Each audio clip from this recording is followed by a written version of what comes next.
Hello everyone. Today we are going to talk about classes introduction, part of programming in C++ course.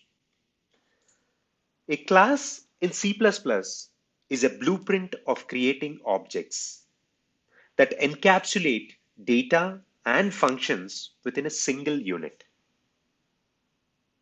Classes allow you to define a custom data type and to define the behavior of objects created from that class. A class definition in C++ starts with the class keyword, followed by the name of the class, and then the class body enclosed in curly braces.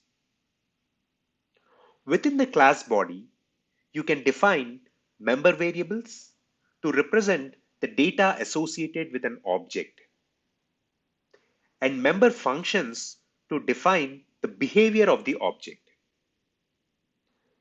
Here is a simple example of a class in C++.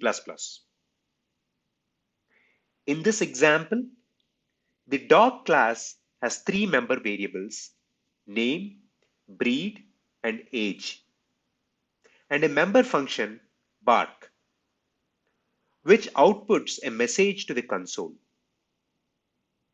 To use this class, you can create objects from it and set their member variables and call their member functions.